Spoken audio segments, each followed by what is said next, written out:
Hello, my name is Mayadari del Sol, and I am here today to talk to you a little bit about how to transcend your ancestral past.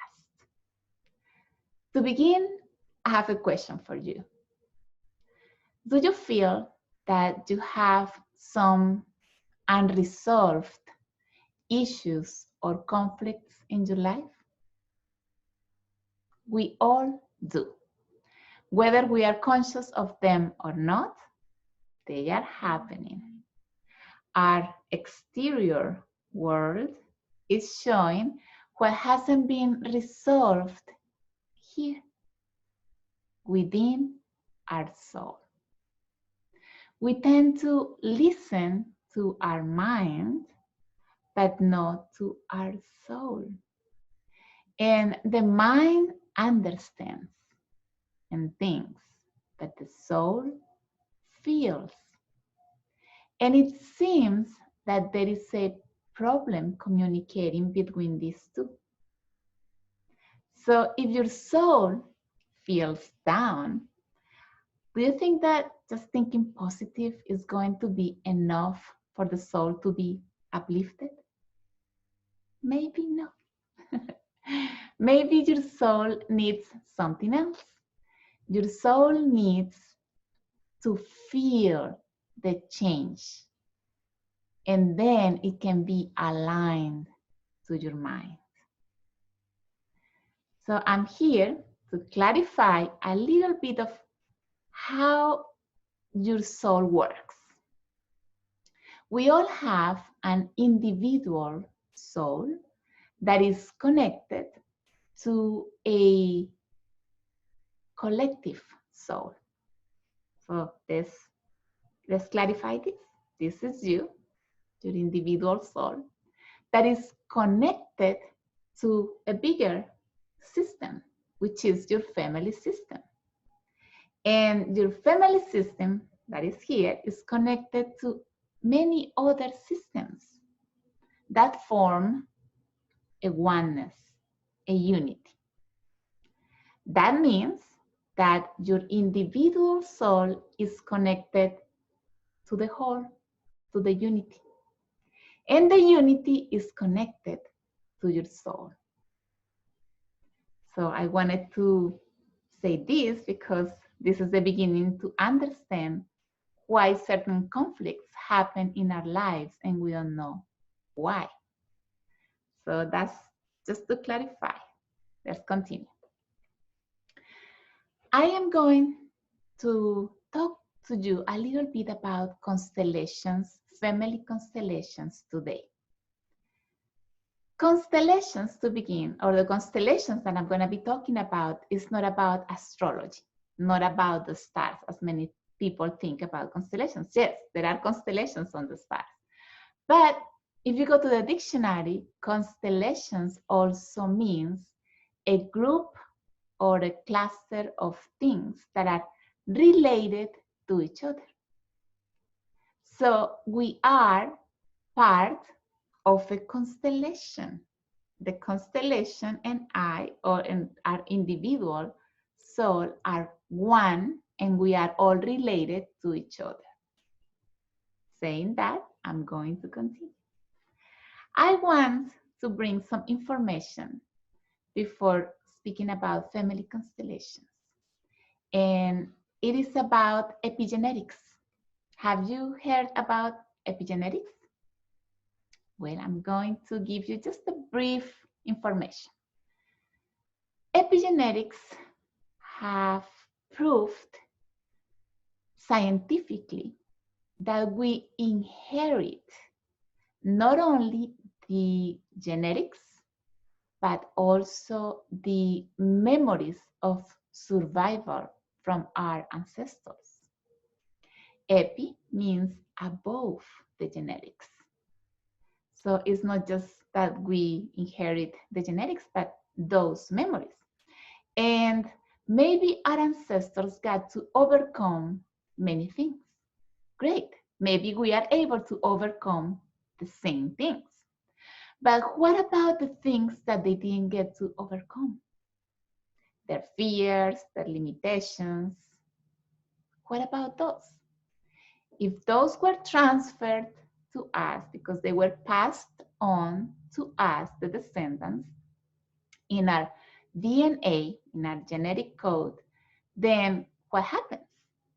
Well, this is what happens. If something in your life, a situation comes and you get triggered by that, and that was something that your ancestors couldn't resolve, maybe one of those memories gets active within you.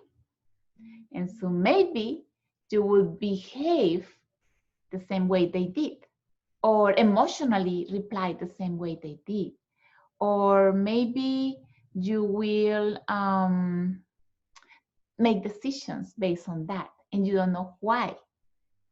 Because these memories are within each of us.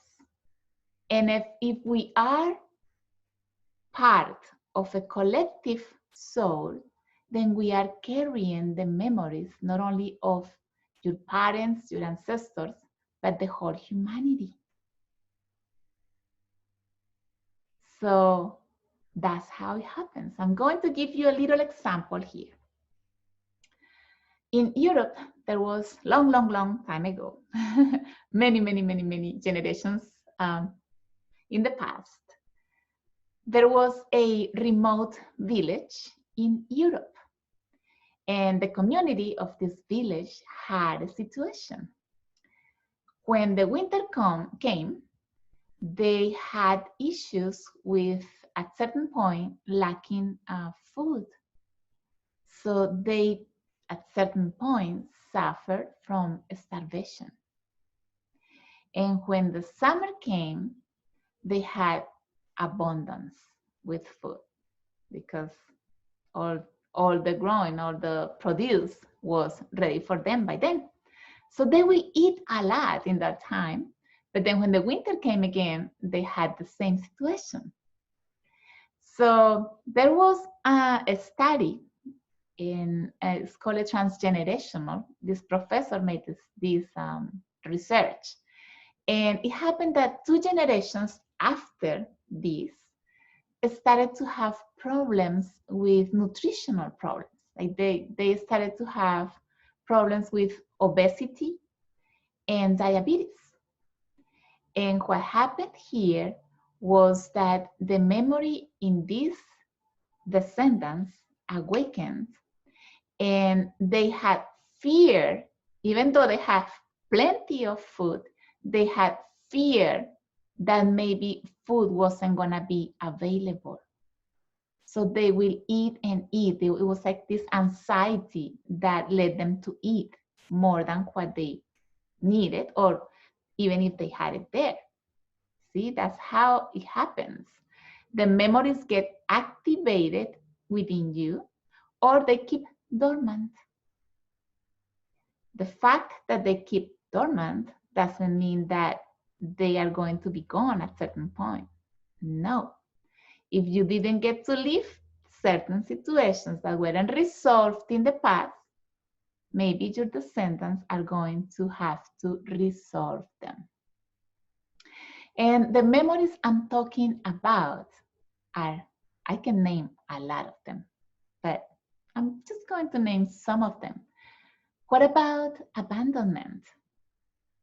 The simple fact of, oh, he left, or she left me, or I left them, that's a memory that hasn't been resolved.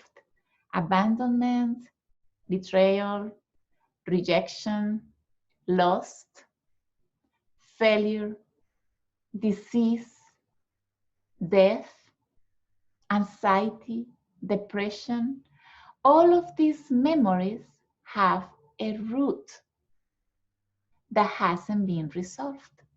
So maybe we, the descendants, are identifying with someone in the past that wasn't able to resolve. And we don't want to repeat these patterns because they are repetitive patterns. That's how it happens. And we keep loyal to these invisible loyalties that we have to our clan. We don't see it, it's unconscious. And we don't want them, we just want to say, no, but I don't want that to happen to me. Or that happened to my grandparents, that's not gonna happen to me. But that's not how it works. It happens that we are connected, as I said, as one with this collective soul. Our individual soul is connected to that collective soul. So whatever was unresolved here is affecting me today, even though I don't want that. Those memories are stronger than us because they are coming generation to generation, and that they are stronger at this point. These roots of this genealogical tree are too strong. And when you want to move forward, then the roots of the tree pull you back. And then you can like continue moving forward, and you don't understand why. That's why I'm here today, because I wanted to talk to you a little bit deep. Many people try to resolve things by just working with the mind and healing and all of that, and that's wonderful because I did that too. But if you don't get to the root, I don't know if you will be really able to move forward. Thinking positively is not going to be enough. We need to take a different action, and that's related to your soul, connected to your ancestral soul. So to change that, we first need to identify what this root of conflict is, where it comes from, right? Because we cannot change what we don't know what it is. And we need to identify what it was so we can then recognize it and accept it and integrate it and liberate it and transcend it. So also, when we get to identify these memories, these unresolved memories, we get great changes in our lives because we can consciously take responsibility of what we have been attracting into our lives. Because we all came with different purposes, different missions, but we also came to help the system. We came to help life transcend those memories. You chose these parents because they had these issues and they haven't been able maybe to resolve them, but someone at certain point is gonna say, wait, something is wrong in this picture. Why am I doing it the same way? I don't wanna follow the same. So instead of trying to move forward, we need to turn around and look to the past and see what happened. And also, we can get to see that if we lived challenging experiences, it was because those memories pulse within you, within your DNA, your memory, your cellular memory is attracting these situations because you need to heal them. You actually accepted to heal that before coming here. So being aware of that is very important because then we can get aware of the dynamics or the unconscious dynamics that we play, being the victim or the perpetrator or the savior, for example. Yeah, we play many roles and many dynamics based on this unconsciousness. And it is time for us to take an action to change that and to really be able to change our destiny. So all of these experiences, and I'm going to tell you a little bit about my personal experience, just a short story. My main memories that were pulsing within me, that I was attracting into my life, were abandonment, betrayal, and rejection. And I'm gonna talk a little, just one, the first one, abandonment. When I was 8 months old, my father left. He left. And my perception as a baby was my father left me. It was my fault. Things happened there. I'm not going into detail, but I just want to see how, I want to show you how it works. So before 5, all the things that happen, we leave them because we first are helping our system heal. So we are repeating what our ancestors couldn't heal. And also we need to heal them so we can see what it is. And before 5, we have these perceptions. We feel something. The soul feels. So we don't think that, oh, it is this. My father abandoned me. No, at 8 months old, I don't think I would be able to realize that. But I felt it. So what happened then? In my future, as a teenager, I started having relationships and they all mostly left me. And or sometimes I will leave them as well, because it goes both ways. See, it's the perpetrator or the victim. And what happened, I'm gonna tell you another part that is very interesting that happened here. When I was 33, I was pregnant and the father of my child left. So guess who repeated the same pattern, the same story as me? My son. Did I know this back then? No, I didn't. So I still was thinking that it wasn't me, that it was them. It was, they just don't know. They don't see me. They don't, or I don't, something is wrong here. I just don't see what it is. Back then I couldn't see it. I couldn't recognize it. So I went through a lot of healing, you know, energy healing, physically and mentally. I became a life coach, but still that kept happening into my life until I found something called family constellations. And then I got to finally confront my reality and see something that I wasn't able to see before. And so I was able to change my destiny. So I'm going to talk now a little bit about family constellations. Constellations, as I said before, it's not about the stars, but constellations are a possibility to transcend a conflict that you might be living that is related to your family system. And that could be affecting your relationships, your health, your finances, or your goals. So constellations can help us identify the root of those conflicts. And once you can recognize what it was, you can integrate it and liberate it to transcend them. The founder of Family Constellations is a guy called, his name is Bert Hellinger, and he was a German psychotherapist who created this movement.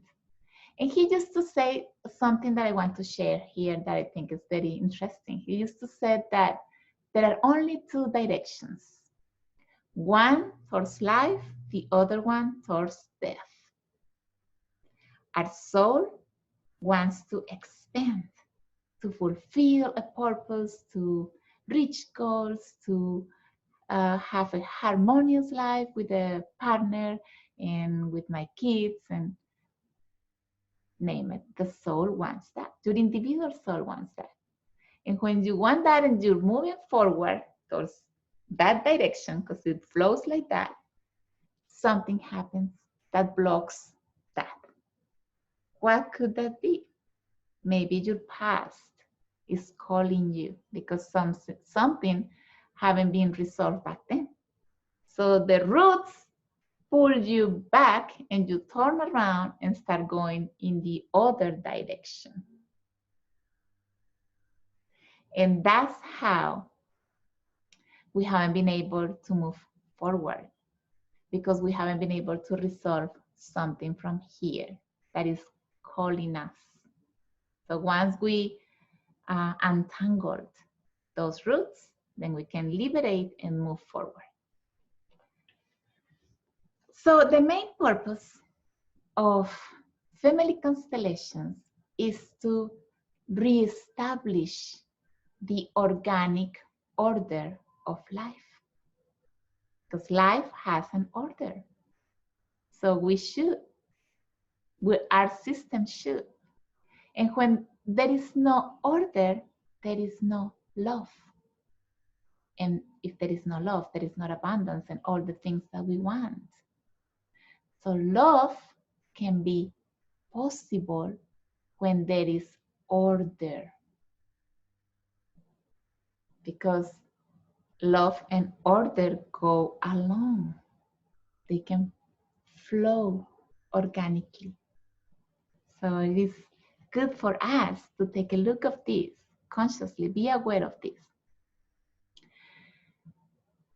Bert Hellinger mentions 3 laws. So 3 laws of order, because we're going to talk about order now. The first one is the law of belonging. We all belong to a system. What this means? Oh yes, we all belong to a system. No, that is beyond what you can see, because sometimes families behave in certain way and you think that that's the right way, but maybe certain things are not right and you haven't been able to see it. I'm going to give you a little example. If you have a political party and you don't like the other one, maybe you are excluding the other ones. So they are not belonging to you, to your system. And the system is just one.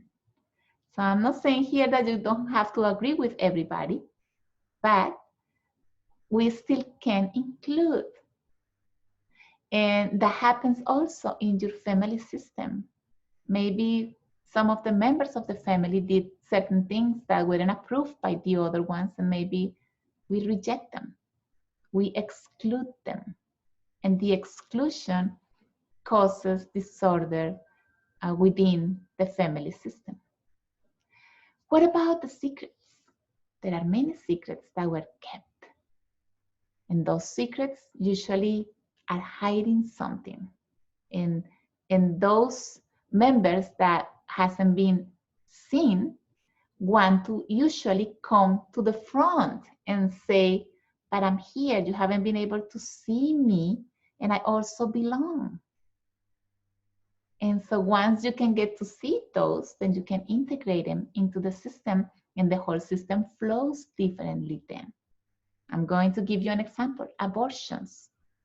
Back in time, a woman who make any abortion could be judged or maybe rejected. So maybe she would keep that secret. What happens with this? These non-recognized babies they haven't been included in the system. So the future generations, maybe descendants, couple of 2 generations after, maybe these descendants are doing the same thing, but they also keep it secret. See, and these babies want to be seen. Maybe someone back here did it and they just need to be recognized. That's all. And so the consequences of this can be that the descendants do the same. Or maybe a woman wants to get pregnant and it doesn't happen. There are it's a variety of results that one situation that wasn't resolved here can happen down here. But the whole thing is talking about giving a place in the system, integrating the ones that haven't been able to be seen. There was a rejection, for example, or in the past, if you, in your family, there was a criminal, maybe people wouldn't even name it because the criminal dishonor the family or something like that. And, or they will actually take you out of your country. I don't know how you say that word, but it's just like you don't belong to this country anymore. So that sort of things created memories that they haven't been resolved. And then they come back to the front line to show again. So maybe if there was a criminal here that people rejected and they don't talk about this person, maybe the descendant comes here and do kind of the same thing, because we need to include that person. This person tends to identify with this person that wasn't seen.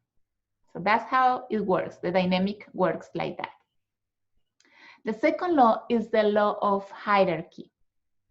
So we all have, there is an order on precedence: grandparents, parents, children. And I usually said or compare this, my analogy, with the river. The river goes from the mountain down to the ocean, right? But what happens if the river is going down to the ocean and all of a sudden something happens that blocks that flow? And it happens in the system, in the family system. How? I'm going to tell you a little example here. Let's say that this is a family, mom, dad, and 3 kids. And maybe dad left the family, or maybe he died. And maybe the very first kid is the strongest one, says, okay, I have to take care of my mom and my brothers and sisters. So instead of being one more of the the children, it becomes the father of this family.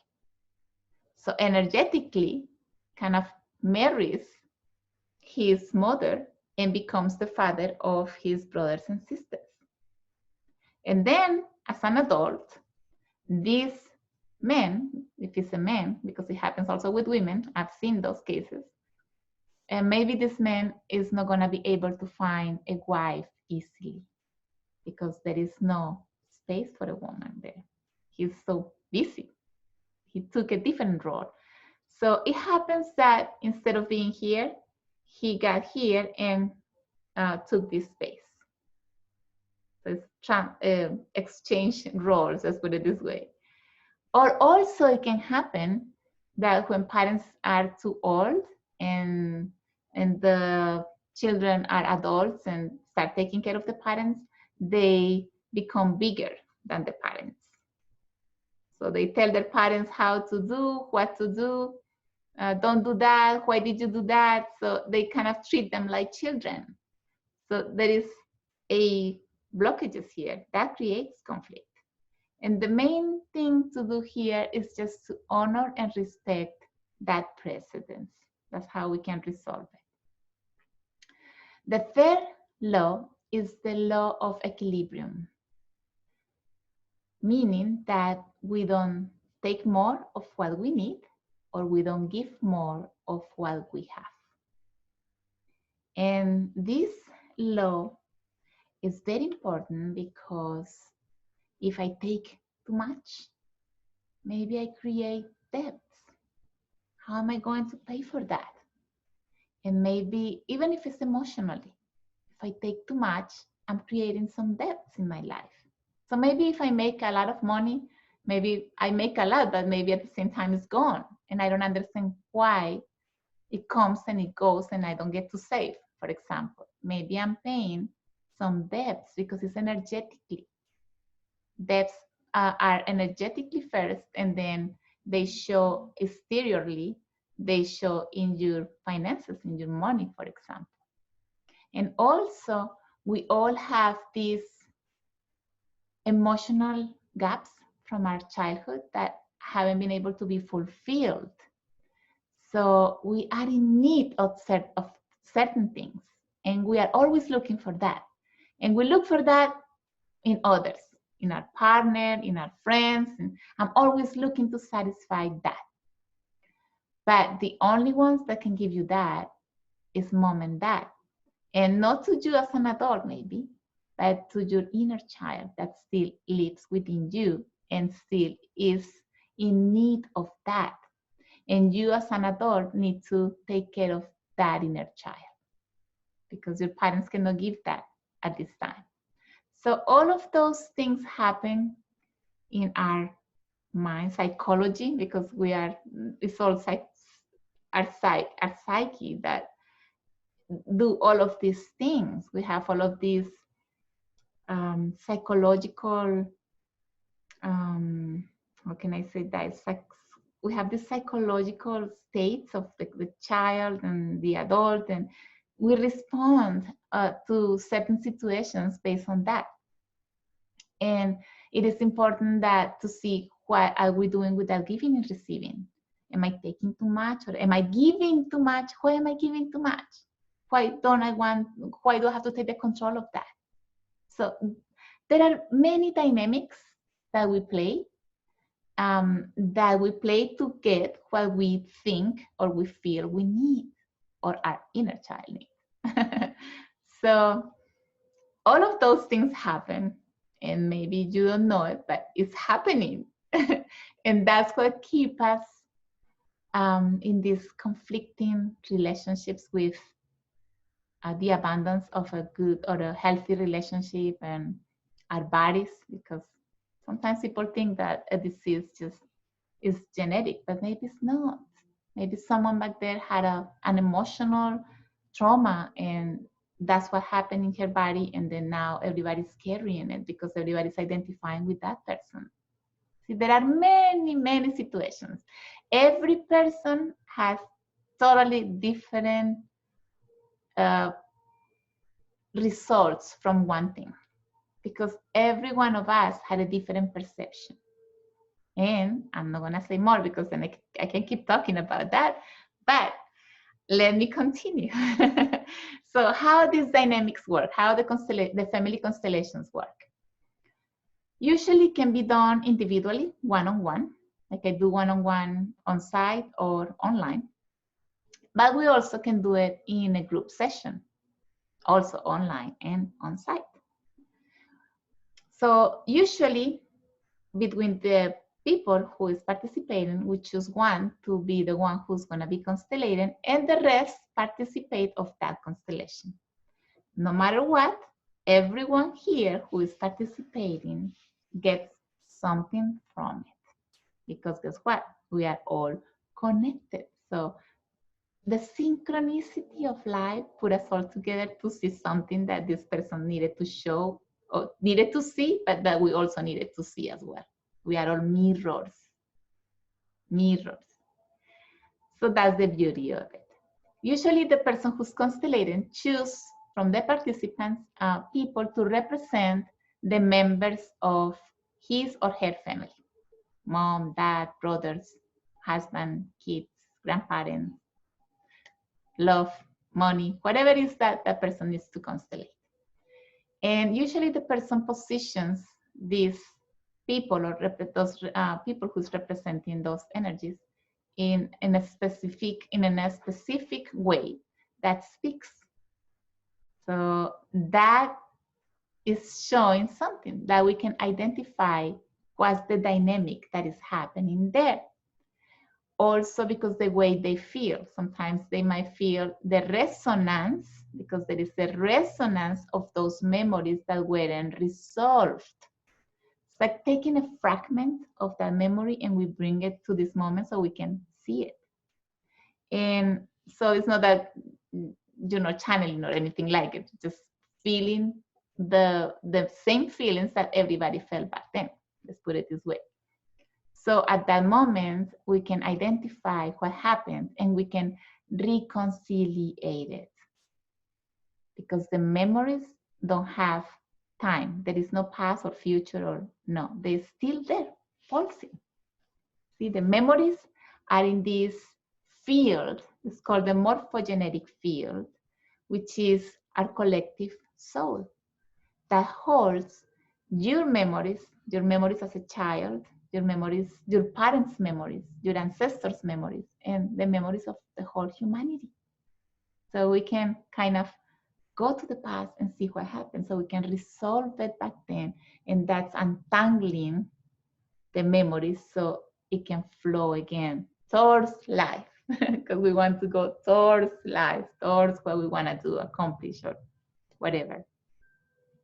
So that's pretty much how it works. At the end, all the members feel this state of, oh, I see what it was. Awareness. Oh, recognition. Oh, I can see now.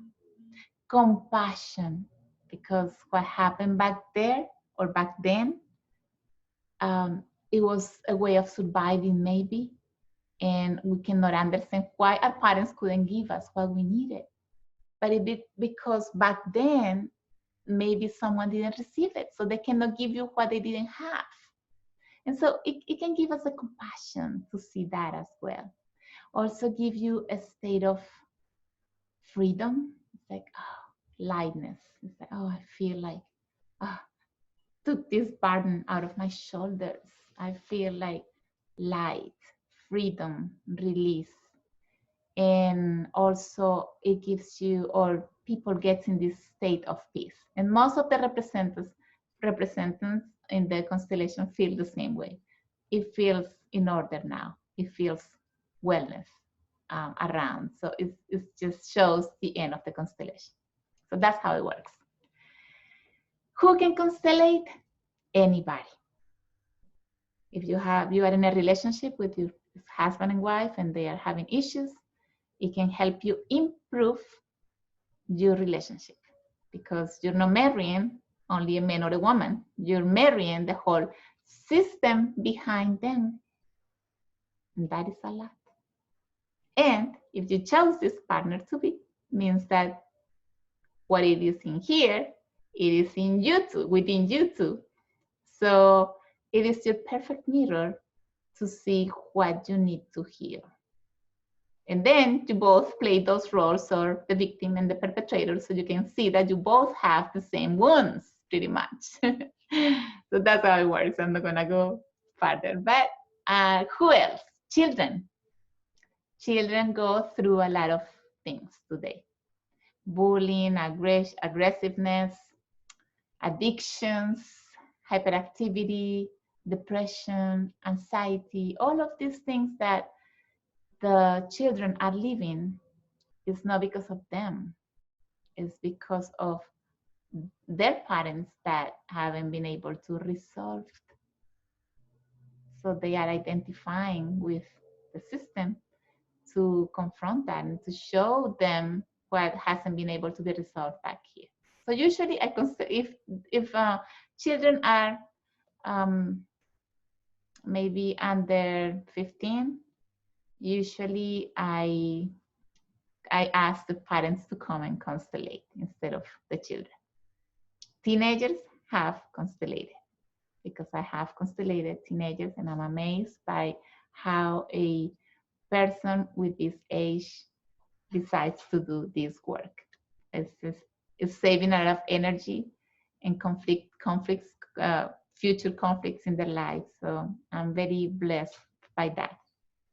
Also, a business. If a business, something is like blocked, it's like, I don't know, but it's not flowing, or I have issues where two members of my company cannot get along, or something that success is not happening, is because it's related to your system or to any of these people's systems.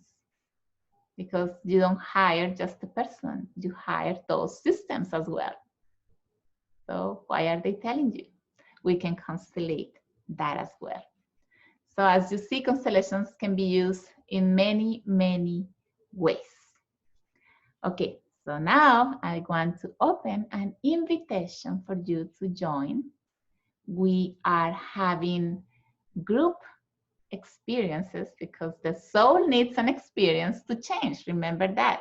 The experience, that reconciliation gives the soul a different feeling, and that's how things change. And I'm doing a 7 steps healing soul or healing your soul or soul family constellations. And I'm going to tell you the 7 steps, what they are about. The very first one is called belonging. And as I said, we all belong to the system. So who is not, hasn't been seen or integrated within your system that it could be affecting you or anybody in your system? The second one has to do with the organic order. If the system is in order, things flow like the river. If it's not, then what's blocking that flow? We need to find that. The third one is conscious relationships, because all starts at home. Our parents were our first models. So we came to heal the same wounds they came to heal. And all of the dynamics that we play today that had to do with relationships are based on that and based on those wounds as well. So that goes very deep. The fourth one is the order of giving and receiving. So many of our debts can be related to this. We have to find out. The fifth one is the invisible loyalties and secrets, because we are loyal to those secrets. It wasn't told.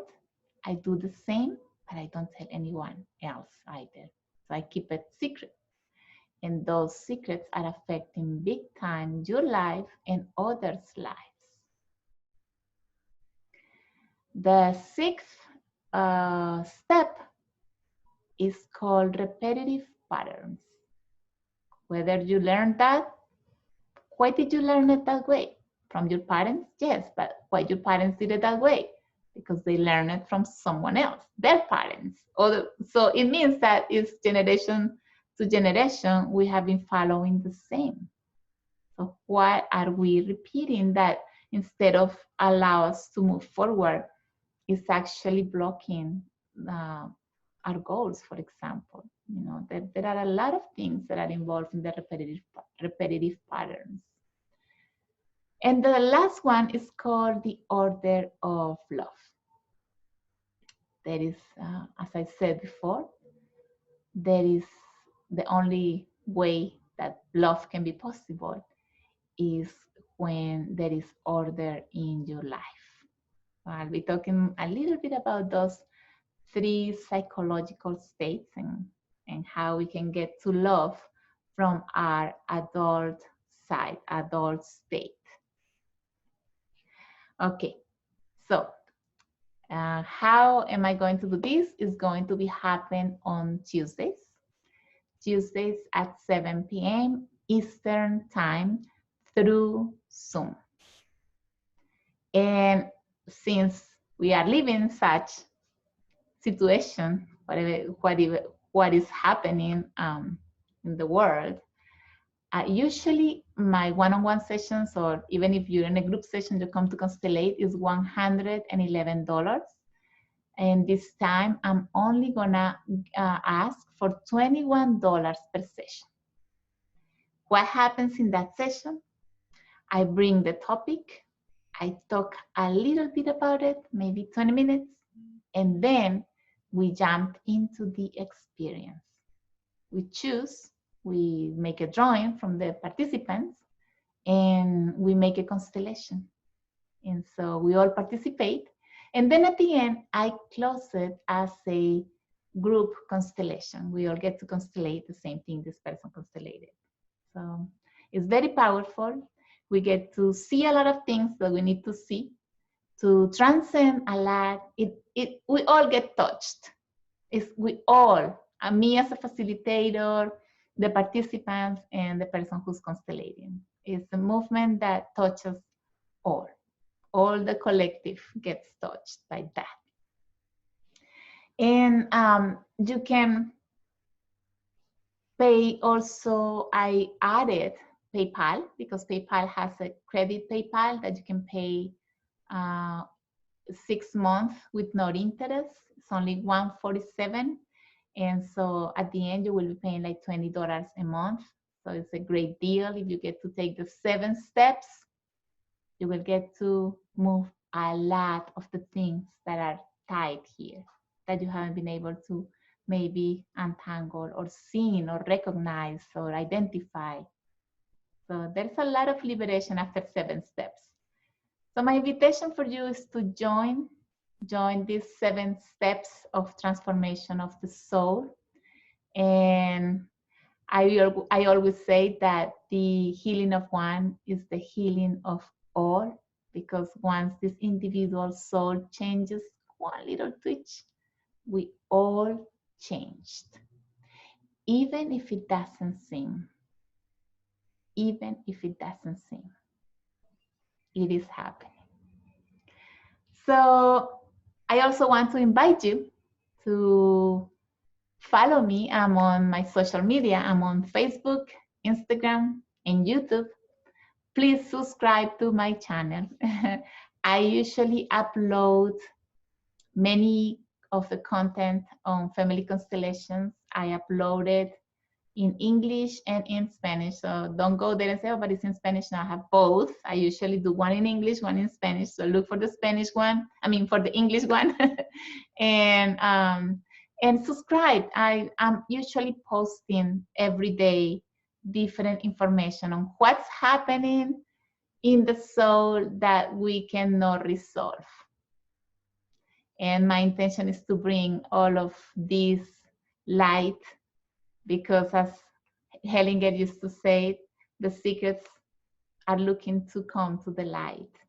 And this is a great way to do that. So if you want more information, also you can visit my website, familytreeconstellations.com, and you can find me in contact, and you can email me if you want more information or you need extra information. And I'm going to leave here the link to register. And remember that it's going to be Tuesdays at 7. Every session usually takes about 1 hour and a half, maybe, it depends on, because we just don't go with a limited time, but when we finish the constellation, we finish it. We cannot rush the soul. The soul doesn't have time. The time doesn't exist there. So that's how it works. So I think I said everything I had to say. I'm gonna leave you with this information. So you're welcome to join. I'll be happy if you do, because I believe this is my service, my purpose in life. And if you choose to do it, then I get to also accomplish my purpose here, as in a major level, let's put it this way. So thank you for watching, for sharing this information. If you feel someone else needs it or needs to know about it, I appreciate it if you can share. And remember to subscribe. So I'll see you next time around, or I'll see you, I better say, I'll see you on Tuesdays in Zoom, so we can be healing our soul and changing our destiny. Blessings to all. Thank you. I'll see you next time around. Bye.